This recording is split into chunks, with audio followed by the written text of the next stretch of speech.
welcome to SpotPlays, everybody. Thanks for tuning in. I'm very excited. We have our special guest, Jon Stettin from Past the Wire. Jon, welcome.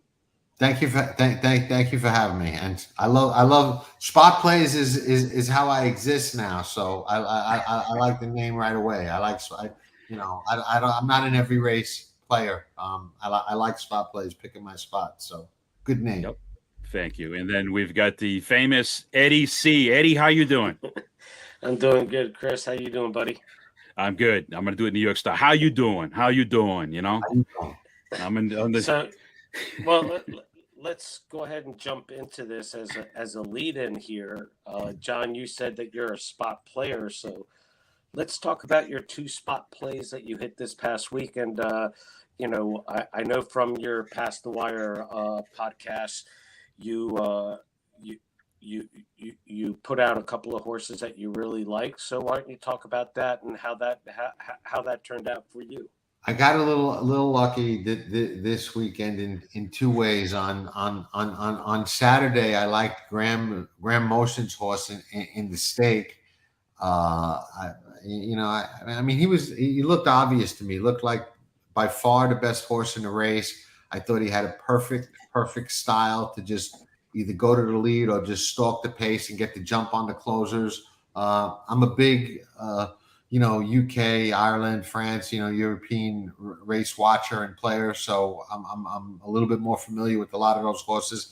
And this horse, I liked him when he won it at 20-1, a couple of starts back. He had a couple of legitimate excuses in his last few. And I thought he laid over the field if he brought his best race. And where I got lucky is there were 3 or 4 horses that I thought had a shot, to make some noise, and they were all big prices. So one of the ones that I liked was 38-1 or something like that, 30-1. The horse Umberto Rispoli rode, and he got up for second, Temple, and Graham's horse went off what I thought was a ridiculous overlay and very generous 6-1.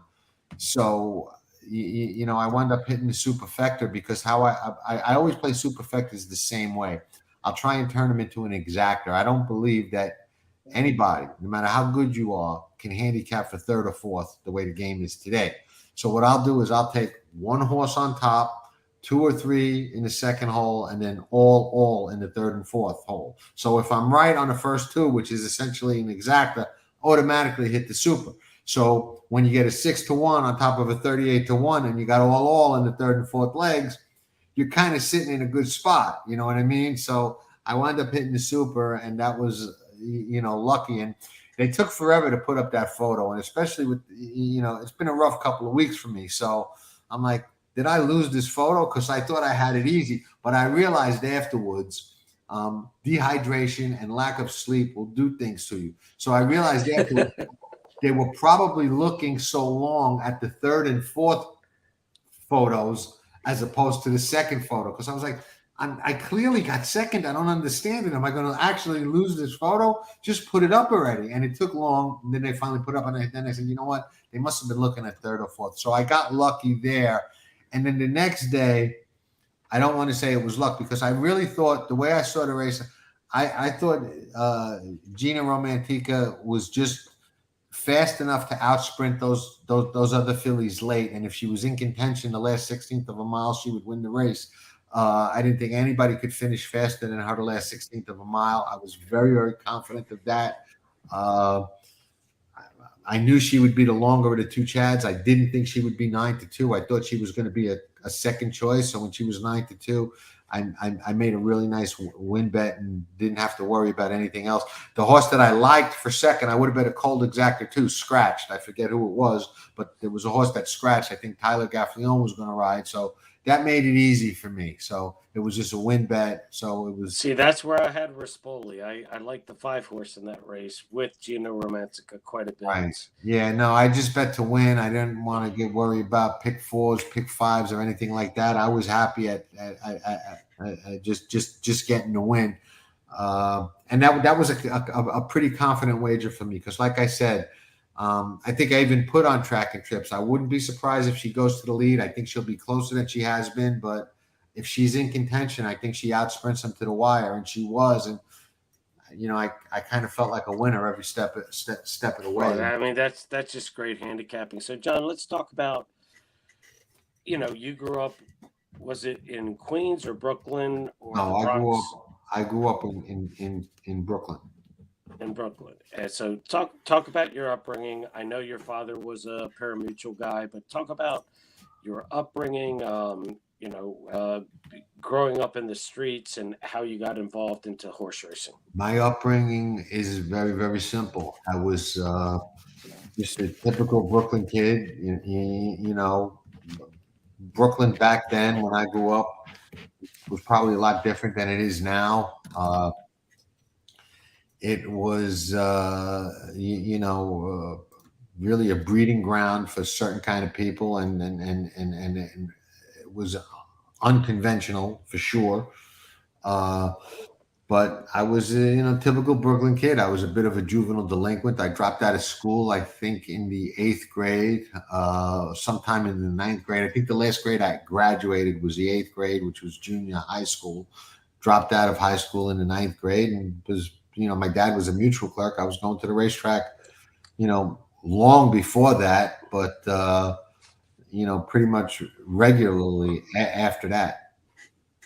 Let me ask you, just from watching the movies and things like that, were you one of those kids that would like run up and watch the races from the fence from the outside because you were skipping school and too young to go into? All the time. When I was, I used to. There was a hole in the fence at Aqueduct right off of what was the name of that street? I want to say Rockaway Boulevard. The Rockaway Boulevard exit. Our friend Joey Orlando owned the Texaco gas station right next to the entrance to the racetrack, the Aqueduct over there.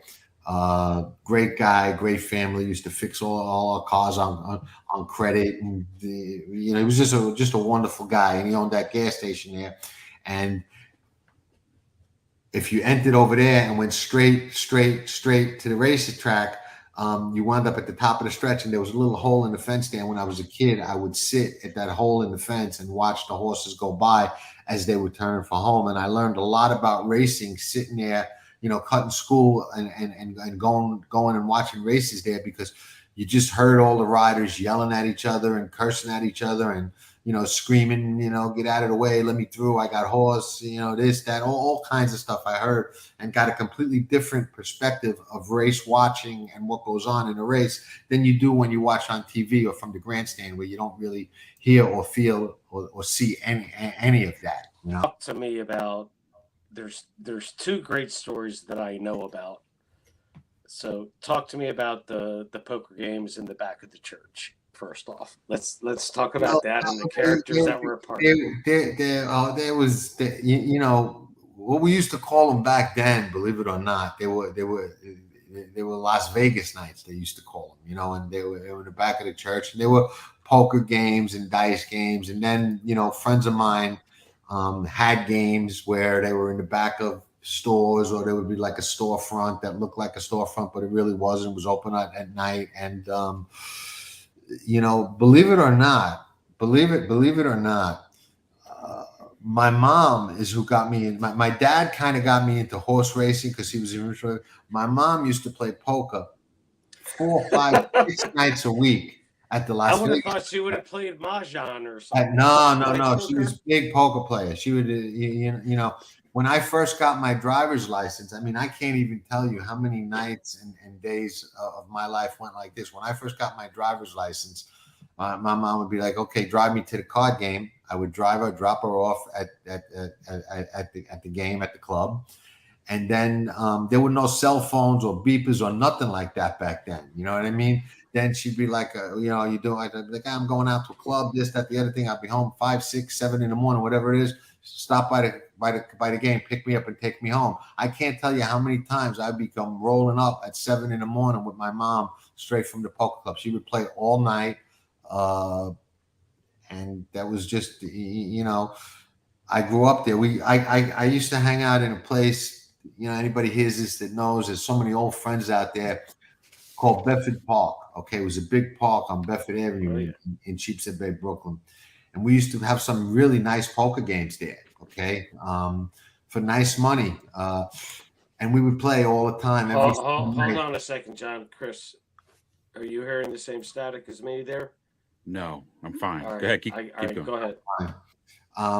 And it was great. There were four. Eventually in the summer, the park was across the street from all these private houses, and the people would get mad because we were in there playing cards. And what we used to do is we would take 2x4s and put nails in them, pointing up, and put them at all the entrances of the park. And when the police would come in and raid and lock us up, they would all get flats, until they figured it out. But Bedford Park, we used to have great poker games. George Setti, who writes and works with me at Pass the Wire, will remember these stories because his older brother Anthony was a regular there. He used to play all the time. But Setti was a year or two younger. He didn't really play. I don't remember him playing back then, but he was around. But there'd be 50, 60 people in the park on a summer night at Bedford Park in the summer in Brooklyn. And there'd be 4, 5, 6 different card games going on at the same time. Okay. And it was just a lot of fun. Great. Talk about when you were a relatively young man walking into Saratoga with, I believe the way you said it, $700 in a ripped up paper bag, and what you walked out of, and how you got there. That's not exactly how it happened. That's not exactly how it happened. I went to Saratoga. You got to realize this is a long time ago. I want to say this is 91 or 92. I can't even remember, but it was the early 90s. And I went to Saratoga, and I didn't have, I had less than $1,000 between me and poverty, whatever it was, maybe $700. I don't remember. But I wound up betting the pick six, and I didn't hit it. I hit 5 out of 6, but nobody hit 6, and the 5 out of 6 paid like $15,000, and I had it 3 times. So all of a sudden I had a bankroll, and there was a big carryover. And I went the next day, and I put in a pretty sizable ticket, and I wound up hitting the pick six for, I think it paid $546,000 or something like that. So that was the biggest pick six that I ever hit. I hit a lot after that for 100, 200, 100, 200, whatever. But that was the biggest one that I ever hit. And it was, a nice score to say the least, especially when a couple of days before that, you were worth about $1,000 to your name. You know what I mean? Or less than that. So. How did you carry that out in a duffel bag or a paper bag, John? I got to ask, because Eddie's caught up in the paper bag theory. He's right. He's right. He's right. All right. So let's talk about Past the Wire. Obviously, it's for lack of a better way of saying it, it's your baby. How did it come about? How did you create it? I mean, I know I was a part of it for a small, short period of time, but talk about how it started and what you really want the people to understand about it, because I think I know what you want to get out of this. Aside from educating the general public and telling stories, there's something a little bit more to it. Well, how it started, never had any inclination of doing anything like that ever in my life. I was never on social media, never wanted to be on social media. And if not for Pass the Wire, would not be on social media. Always was very, very private, and Pass the Wire, unfortunately, changed that for me, which is not something that I like. But how it happened was I wound up getting on social media at the badgering of a old friend. And when I did, my interest in horse racing kind of stood out, and I was corresponding a little bit on Twitter with anonymous Dan Tordman, and he asked if anybody would like to write a guest column on his website. And I had never written anything in my life, and I said, yeah, I would like to try. I like to write a column. I've got a million racetrack stories, literally, some that you wouldn't even believe. So I wrote about the time me, my dad, my brother were at the racetrack at Calder, and I hit the pick 6 when Birdstone beat Smarty Jones for the Triple Crown.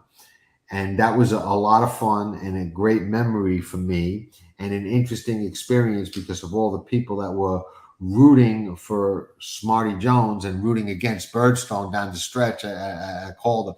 And I wrote that article for him, and Twitter like erupted over it. They loved it. Everybody loved it. Everybody was talking about it. Everybody was tweeting about it.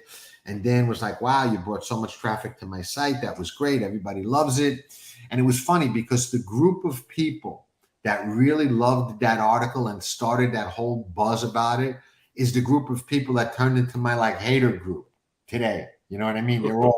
They're that group, you know? And I saved all of those tweets and used to have them as testimonials on the Past the Wire when I started it. And I took it all down because they're all guys I deal with. But it's just funny. Like if I put those up, they'd be like, wow, I said that about this guy, you know? But they all did. Half of them probably have me blocked now. Wouldn't see it anyway. But anyway, he asked me if I'd like to do it again. So I started doing it, and it became a weekly thing on his Anonymous Racing site that got popular.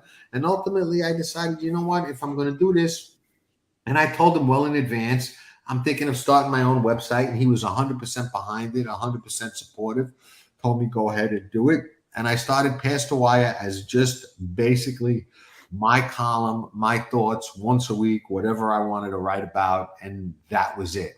I added tracking trips, which was a kind of like a trip note angle subscription section that I just felt like adding to really help people and teach them how you can beat the game if you have the right discipline and the right knowledge and the right approach and look for certain things. And I started that, and that grew. And ultimately, the site grew in popularity and grew in popularity. Now we're up to over 1 million visitors a year. I don't even know what it is. But what really changed it, and who really changed it and made it more of a media site, was Nick D'Agostino. Okay, Pitbull. Yep. Nicky came and got involved in Past the Wire and said, sit back. You've got a great product. I'm going to take you to the next level. Just let me do what I want to do. And I said, okay, I love Nicky. And I said, go ahead, go with it, go for it, do whatever you want to do. And he did. He took it to a whole nother media type level where we're doing press releases, we're credentialed, we're doing reporting, we're doing stories, we're doing features, we're doing all these other kinds of things that I never had the ambition or drive or desire to ever do. Now we've got a YouTube channel, we've got a podcast, we've got a dozen people that work with us, we've got photographers, we've got all kinds of content coming out. None of that ever would have happened. Over 1 million people a year visiting Past the Wire. I never would have dreamed that was a possibility. And it was never something I was after, and now it's at the point where it is what it is. I try to get back more to the roots of what we did and what I did, and really focusing it on being my opinion and my thought, and more like what do they call it nowadays? Like an op-ed or just a column as opposed to an article, because it's really a opinion. But we cover a lot of news too, and there's a lot of different sections on the website now. So it is what it is. But it's grown, and we're certainly on the radar, even with the big players. If we put something out that other people haven't put out, they'll notice it and they'll put it out. It's obvious they watch us and they know who we are, and that's fine. Well, I mean, John, listen, it's, you and I have, I want to say, what did we meet 3-4 years ago, something like that. Maybe I've told Chris, as far as a horse handicapper, you're probably the best I've ever met. You made me understand ticket structure.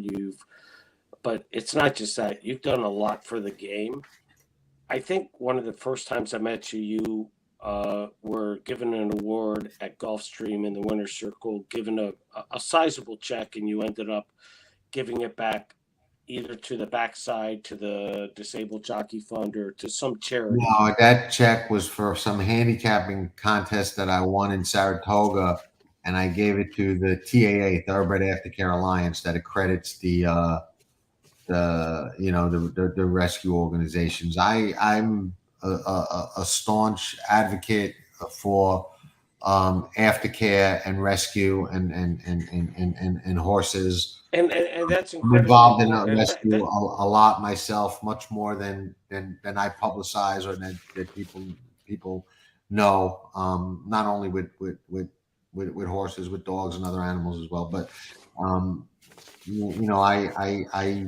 am all for animals and okay. But see, that's a side of you that I think should be told for people to understand that what you do for not just thoroughbred aftercare, but also I know you rescue dogs and what you do with them. And, that hits me hard because one of my best friends also does the same thing. And I'm a huge dog lover, horse lover, animal lover. So touch on that. And I don't really like to talk about it. Certain things I've always believed should be a little private. A lot of people do a lot of good and they like to broadcast it, and that's good because it encourages other people to do that. And I'm fine with that. I don't knock anybody for doing that, but I like to do what I do a little quietly. And as long as it gets done, it really doesn't matter who knows about it and who doesn't. As long as it gets done at the end of the day. So, but it's something that's very near and dear to me, and I do as often and as much as I can. Well, John, I got to ask the question now. You got 10 dogs. Like, what do you got for dogs? What are the 10 dogs? Oh man. Please. My two big boys, I have a Cane Corso, which is probably the most unbelievable breed of dog you could ever possibly own. I've got a Rottweiler, who's another, massive beast. Then as we go down, I've got a Pit Bull, Shar-Pei Chow mix. I've got 3 little old lady Chihuahuas dumped, abandoned, that nobody wanted. I've got a mixed breed Beagle Dotson, something else that's old and sick, and that nobody want. We like to take it. We'll do foster, we'll do rescue, but some dogs get abandoned and they're not adoptable. Nobody wants them because they're old and sick. And who rules the roost? Who's the alpha dog? Yeah. Believe it or not, it was the little one. It was little Granny, who died a while ago. She was an old abandoned Chihuahua that was old and sick and nobody wanted, and we rescued her and we made her the queen, and she ruled the roost for a while before she passed. And then we rescued another little Chihuahua that was dumped at a shelter, that was very sick and abused and can't walk and was kicked and broken back and tail and whatnot. And I work with a lot of dogs that have been mistreated and kind of win their trust back and do things like that. And she was probably one of the toughest. Her name is Angel, and she probably rules the roost now. My big dogs are monsters. They'll kill you in a second if I tell them to. But they're so sweet around the little dogs. They kind of know and understand what rescue is all about, what rehabilitation is all about. They're really good when we got one little Chihuahua, another little abandoned guy, Grandpa.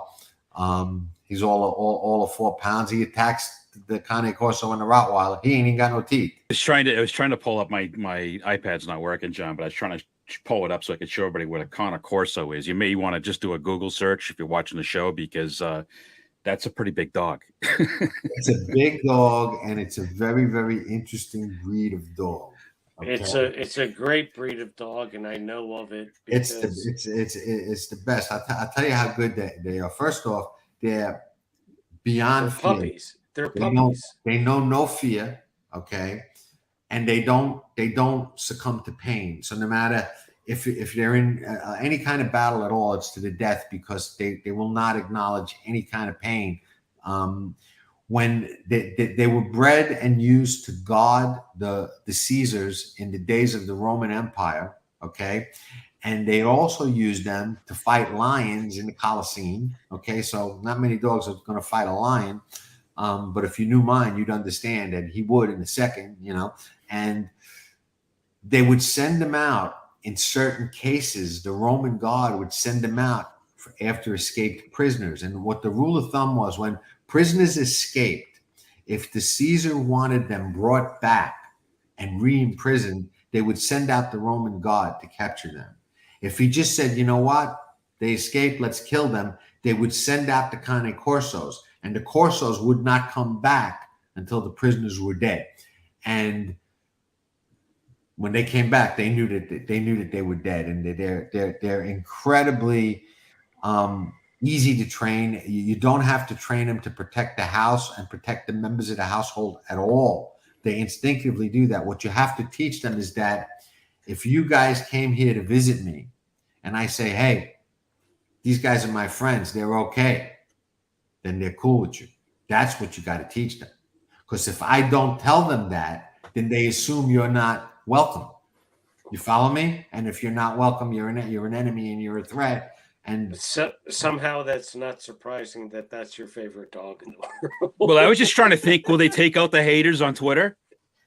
if I let them, yeah, no question, no question about it. Yeah, no. I love it. I love it. John, I wanted to ask you, so you've done all kinds of different things. Obviously, when you drop out of school and you're hanging at the track and, you know, your dad's working at the track, you worked as a pari-mutuel clerk yourself too, right? Yeah, I was a real good and a real bad pari-mutuel clerk. I was good because I was fast as lightning, didn't make any mistakes, never felt any pressure. Back then was when there were long lines. Everybody was like rushing to bet, you know. So you had to have a little bit of ability to count money, make bets right, and whatnot. So I was great at that. What I was bad at is I would put my bets in before yours. So if I decided to bet late, you were going to wait. I love it. And I was terrible because, you know, NYRA had a system back then that in order to make the union, you had to work a certain amount of days. It was a shape-up job, okay? And my dad would get mad at me and my friends would get mad at me because I would deliberately go late and sign in late to the shape. So I would go last, not to work, because I'd rather hang out betting than work. I'd be like, well, I want to work behind the windows all day. They're going to pay me $50. I'm strapped back there all day. I could be out here gambling and hustling and making money. Makes no sense to me. You know? So I used to get in trouble all the time for being late and whatnot and not signing in and whatnot. So I was bad for that reason. But when I was working, you know, I was a very fast and very accurate and good mutual clerk. But, you know, I had my program thumbtacked to one side of my window. You couldn't see it. I had the form thumbtacked to the other side of my window open. You couldn't see it. So I'm like this, punching tickets and so, you know, so I was not the ideal employee, so to speak, but got it done. Well, you better be on your toes for that type of job because people talk fast and they want their, you know, the right stuff. Any good stories about any bad bettors, good bettors at the window? The funniest story ever, I told it on one of my shows, but I'll tell it again because to me it's the funniest story ever. Okay, my pet peeve when I was a clerk was people who didn't know how to call their bets. Okay, because I was a bettor, I would get very annoyed when people would come up to the window and say, "Give me the 5." That's me. How do you want the 5? You know, you want it gift wrapped? I mean, you know what I mean? You know, you have the personality for it, you know, and you cannot believe the amount of people that would call bets wrong, especially at Saratoga when you went up there for the month of August when they're not regular bettors but it was even bad downstate at Aqueduct and Belmont too. So I used to get very annoyed when people, or they'd say, box 359, how much, $100? $1, $2? You got to tell me how much. I'm not a mind reader, you know? So one day It was a crowded day. It was like Belmont Day or one of those big days. Okay. And I was a very honest clerk. Okay. Extremely honest and never took advantage of anybody. And a guy comes to my window. I was working on the side of the bays. They used to call them bays, the sections that doesn't face the track, it faced the grandstand. Back then, both sides would be open and packed. Okay. And this was a day where there were lines all day long. It was like a Belmont Stakes day or something like that. So some guy comes to my window. All right. And there's a line. Okay. And he's got what I see, a $20 bill in his hand, and he holds it up just like this. And he goes in broken English, show the 11, show the 11. So I said to myself, I says, this idiot wants $2 to show on the 11. He's waving the $20 bill in my hand. I'm going to punch a $20 ticket. He's going to give it back, say, no, I wanted $2. And I'm going to have to teach this guy how to do it. So I said, you know what? I'm going to teach him a lesson. So I hit 20 show 11, figuring I'm going to teach him a lesson because he wanted $2. And now he's going to learn. He's got to tell me the amount. So I hit 20 show 11. He grabs the ticket. He looks at it. He doesn't give me the money, and then he takes the money, he throws it on the thing, and he walks away fast. Okay, happens real quick. And I pick up the money, and it's not a 20, it's 220s. I counted 200. I'm like, this idiot is even dumber than I thought. He wanted 200 to show on the 11. So I'm like, okay, no big deal. Obviously, that's what he wanted. He saw the $20 ticket. I said, no problem. So I hit 180 show 11. Because I know that's what he wanted and he's going to be back. And I put it on the side. Okay. So sure enough, I'm selling tickets. The race goes off. The 11 runs third, pays $680 to show. Wow. So now that $180 ticket's worth what? $600-$700, whatever it is, right? That's over 2-1. That's almost 5-2, right? So I start cashing tickets after the race. You know, you cashing tickets, yeah. And sure enough, there's the guy all pissed off at me, right? And he's got money in his hand from he cashed the ticket, okay? And it's like, you know, whatever the $20 ticket would have been, okay? You know, $58, whatever. And he throws it down and he goes, you stupid, you make a bigger mistake. I said, chill. I said, I didn't make any mistake at all. You made the mistake. You didn't tell me how much you wanted to bet. You're waving the money in my face. You never said 200 show, 2 show, 20 show. You said show the 11. So when you threw the money at me and walked away fast, I realized what you wanted. I punched your ticket. Here it is, 180 show the 11 ticket. It's yours. Have a nice day. He looks at the ticket and he goes, no. And he throws it at me. He says, I don't want to know nothing. You give me back my 180. I said, okay. There you go. When I counted out to 20, when I said, I'm very sorry. Have a nice day. He took it, cursed me, and walked away. That probably was my funniest exchange with anybody. The guy working next to me goes, did I just hear that correctly? I said, yes, indeed you did. He goes, well, you're buying lunch. I'm like, be my pleasure. I said, what do you want me to do? I couldn't have been any nicer or more helpful to this idiot. But that's, you know, the kind of stuff I used to deal with. So that was my pet peeve, was people who didn't know how to call their bets. And back then, it was different. Like now you could go to the window. Most machines are geared to $1,000, some of them even more. But back then, the highest amount you could bet was $250. Okay. And there were, you know, a couple of big bettors like Jeff Hardoon and Jonathan Hardoon are on Twitter. They work with Ragazins. Those guys have been serious bettors for a long time. They would bet at my window, and they were like experts, man. Teddy, another guy, and he'd come and they this is how they would call bets back then. Give me 250 to win on the 6 10 times. Boom, boom, boom, boom, boom, boom, boom, boom, boom. Give me $250 exacta, 6-4 10 times. Boom, boom, boom, boom, boom, boom, boom, and just pay you the right amount and walk away. Just stone cold pros. I used to love that. So I learned, you know, a lot from those guys too. Eventually I just was more into the gambling side of it. And I became a jockey agent for a while and did both. I was a jockey agent in the morning and a mutual clerk in the afternoon. Jockey agent wasn't for me. A little bit too much work and got to be a little bit too nice to people that, you know. I think Epicenter's kind of a special 3-year-old. I actually believe this is a really good 3-year-old crop. One of the things that stands out to me from the whole flight line brouhaha about flight line is that, to me, what stands out more than anything is his gait. His is 2 feet further longer than Secretariat. So to me, that tells me something in that regard. And I will say this because I've been very consistent in saying this. If Flightline runs, because it's never come back in 8 weeks, but if Flightline runs in the Breeders' Cup, talk about the chances that you give it, and also just talk about Flightline the horse. Well, Flightline obviously is an exceptional racehorse. He's extremely fast. He's extremely talented. He's never been tested by anybody. Nobody's ever really made him have to get down and throw down and win any kind of a fight yet. He's just been much better than anybody.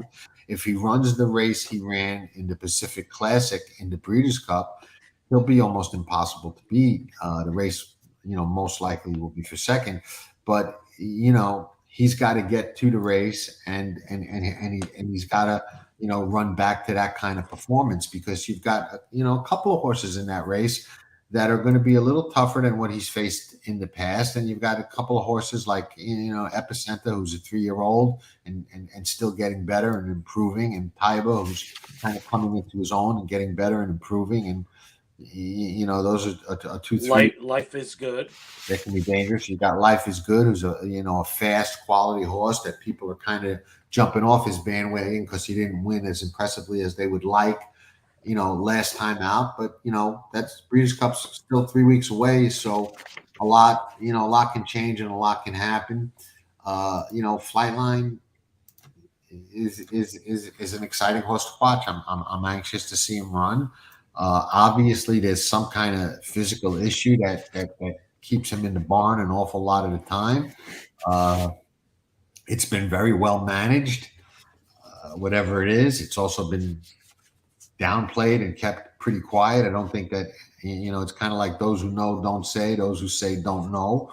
But, nobody's really publicly talking about whatever it is that it is that keeps him in the barn as often as he's in the barn. But when he's right, he's fast and good, and he's been very well handled and very well managed, and I think he will be by far the shortest priced favorite in the history of the Breeders' Cup Classic. I think he'll be shorter than most people think, and I think that when the race before the Classic is over and they put up the will pays for the pick 4, pick 5, and pick 6, the spread between him and whoever the second choice winds up being is going to be much more than people realize and think. I think he's really gonna What do you think? 2 to 5 or 1 to 5? I think 2 to 5 is likely. I think 1 to 5 is possible. Okay. Hey, John, before we get in, and Eddie's jumping into the future, I want to talk about the past a little bit more. Let's talk about so one of the things that I didn't realize about you is before we got on the air, we talked about the book that you wrote on Ruffian. I've done so much research on this horse, and what I didn't realize when I looked at it, listen, Ruffian is really a New York legend, because other than I think the one race at Monmouth, the horse ran at Belmont, Aqueduct. Talk to me about what your passion is with Ruffian. Well, Ruffian, I saw most of her races live and got to see her up close, and just even as a kid, I could recognize that she was something special. She looked like a big black stallion, not like a filly. She just had a very muscular, imposing, confident way about her, and the way that she handled herself. And she was just all business and had a presence, really had a presence. And, as I got older and got, obviously I was there the day that she broke down. And as I got older and got to learn more about racing and the historical aspect of racing, and became more of what I would call a student of the game as opposed to just a handicapper and a bettor, I realized that there were things that she had done similar to horses like Kelso and others that, in her brief career, she had done things that are never going to be done again. For argument's sake, she broke or equaled the track or stakes record every race she ran. I called the book All Ones because she was first at every point of call in every race. She won from 5/8 of a mile wire to wire to a mile and a half. The Coaching Club American Oaks back then was a mile and a half. Who breaks or equals the track or stakes record every time they set foot on the racetrack? Nobody, and nobody will probably ever do it again. Flightline can't even make that claim, and look how good he is. She was incredible in that way, and what made me write the book is a dear friend of mine, Ray DiStefano, who I've known from the racetrack for many years, and is a very, very unique character who's got a ton of various racetrack experience. Was working for the track vet back then, and he was the person that actually held Ruffian her head when she was euthanized, and he was with her in the recovery room from the minute the operation ended until the time that they euthanized her. And there were so many stories about what happened, and so many people claimed to have been there, and that kind of bothered him. And when he told me the story, it kind of bothered me because people took it as history. You know what I mean? And people were talking, oh, I was there. She woke up. She thought she was still running and tried to run. And that's why she died. And that's why they had a euthanasia. And there was so many false stories. There were people that said they ran across the racetrack to help her on the backstretch. I got the head on. There ain't nobody there. If anybody ran across the racetrack, it was the Invisible Man. There was one other person there, Dr. Pendergrast, who was Frank Whiteley's vet. Okay, he wasn't the vet that performed the surgery. There were two specialists that assisted the track vet, but Dr. Pendergrast was Whiteley's regular vet and was Ruffian's regular vet. He was there the entire time and with Ray when they held her when she was euthanized. And he had never spoken to anybody about it, And when I told him I was writing about it and called him and talked to him, he goes, "Nah, it's ancient history. I don't really want to talk about it." And I told him Ray had given me his number, and I tracked him down through Ray. And I told him that I had a vet in the family. And once I told him that, he opened up a little bit and he goes, "Well, yeah." He goes, "None of that's true. Nobody was there." And he explained to me how the recovery room was built and what they did and how you couldn't even see into it. You know what I mean? So all those people that claimed that they were there and saw her and helped, I don't want to call any of them out by name because most of them are gone now. But Mr. Pendergrast, Dr. Pendergrast is still alive. Ray is still alive. And, what's in the book speaks for itself. I didn't name anybody, but what I said was that if everybody who claimed to have been and wrote about being in the recovery room with Ruffian was actually there, they would have had to do the operation in Yankee Stadium because just none of that was true. And there were even other stories like Jacinto Vasquez. When I spoke with him, there was a story out there that birds flew across the racetrack and spooked her, and that's why she took a bad step. And reporters had said that Vasquez had said that to them. And I asked him, I said, "Jacinto, is that what you said?" And he goes, "Yeah, I said it." He goes, "But it was BS."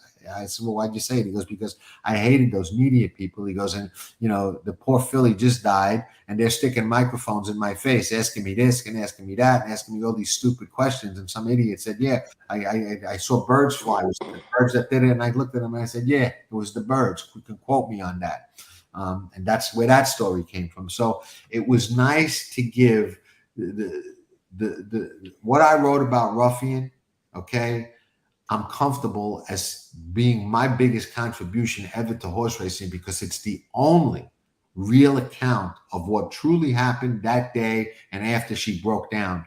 From the minutes on the track when I spoke to the starter who handled her, he was there with her the whole time. And then Ray met her at the at the horse ambulance when she got to the hospital, which was right up the block from where he lived.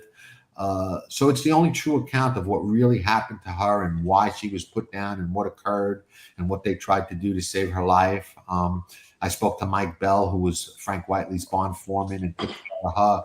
All of that's in there, and it's the only real accurate account of all the books and stories and articles that have written about her are all inaccurate. And Ray will be the first one to tell you that. And he's, like I said, he held her. John, they euthanized her. You know what I mean? And he was there the whole time. And he's like, the only reason I'm writing this book, he's a private guy himself. He's like, is because it's all BS. All these stories are just not true.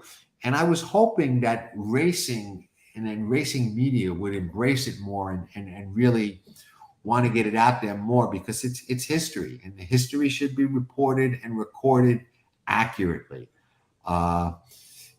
And a lot of what they say is just not what happened. Right. Before we started live today, I was talking to Chris, and he told me he was 2 years old when that race happened, and I said, no, I remember watching it on TV.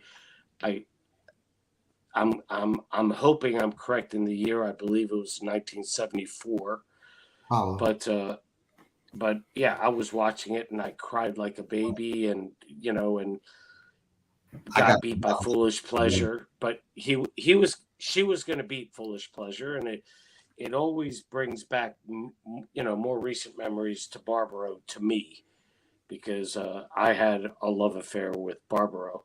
But if you could, on a different horse, talk about how good Spectacular Bid was, because at the same time, Bid was breaking records everywhere. Yes, no, Spectacular Bid was a special horse. He was no question, was one of the all-time greats. My joke about him is, but he didn't beat anybody in Woodward. It was because nobody showed up. It was that's true. Horse race. Well, hold on. Is it not the greatest quote in the history of horse racing when Bud Delp says that he's the greatest horse to look through a bridle? I mean, it's a great quote, great horse. Back then I used to go to the racetrack every day, and I saw all these great horses, and watching them all. Okay, and I will say this about Spectacular Bid: I never saw a horse get in more trouble in a stake race than he did in the, I want to say, Florida Derby. Was it the Florida Derby or the Flamingo, and still win? I think it was the Flamingo. Okay, I never saw a horse get in that. No, the Flamingo, he won by 12. It had to be the Florida. No, Flamingo, Yeah, I never saw a horse get in that much trouble. Yeah, it was the Florida Derby where he was fourth, third. He got in so much trouble. Yeah. And still won. I couldn't believe it. He was a special horse. No question about it. Affirmed beat him.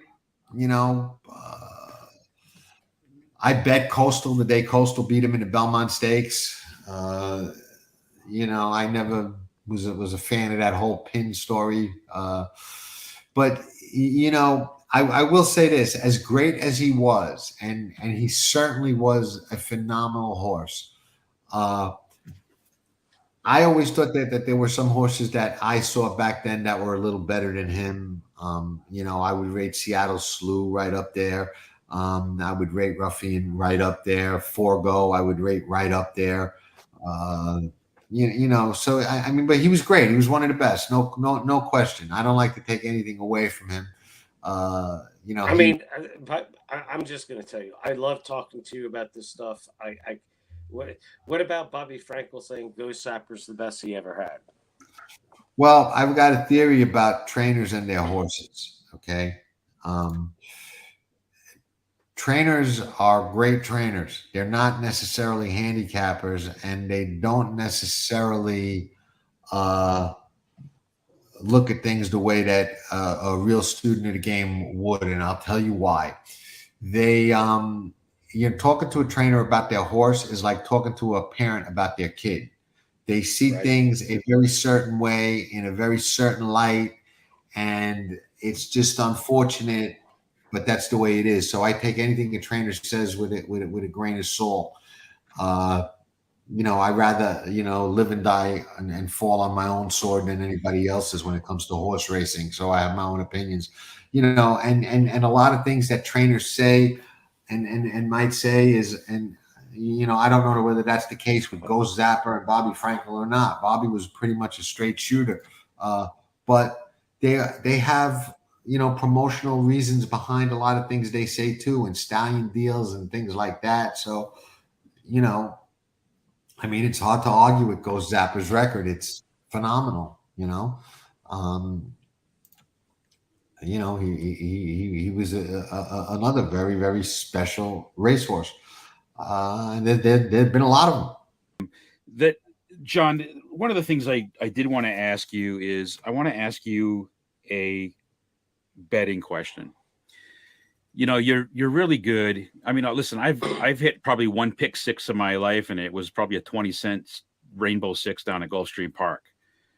You've hit some money shots here, and I don't think people understand the work that you put into, especially when you're talking about, when maybe money's, a little tighter, and thinking back in the day, the work you got to put into a quality ticket like that, replays and all that stuff. Just talk to me a little bit about the work that goes into behind the scenes.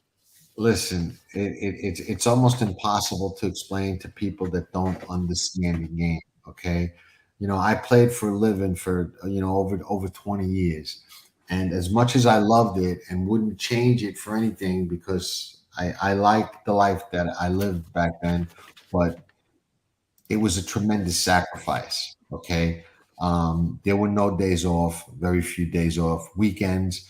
I never had normal conventional type relationships or anything like that because Friday night, Saturday night, when people wanted to go out, I was studying because those are big race days. You know what I mean? Sundays are race days. And when you play for a living, you can't afford not to be prepared. You can't afford to miss opportunities. What I ate and the bills I paid depended on me being able to win. So, you give up a lot and try, putting down that you're a professional horse player or gambler on a car loan application and see what happens. I don't care how much money you're putting down. You know what I mean? They laugh at you back then. So, it was a very tough, very demanding way of life that required a ton of work. And people who were close to me and in my inner circle would often tell me that if I put that much work into another career or business, it would be, less time consuming than what it was. But I loved it back then. I really loved the game. I was good at it, good enough to make a living doing it. And there's a big difference between making a living doing it and grinding out a profit.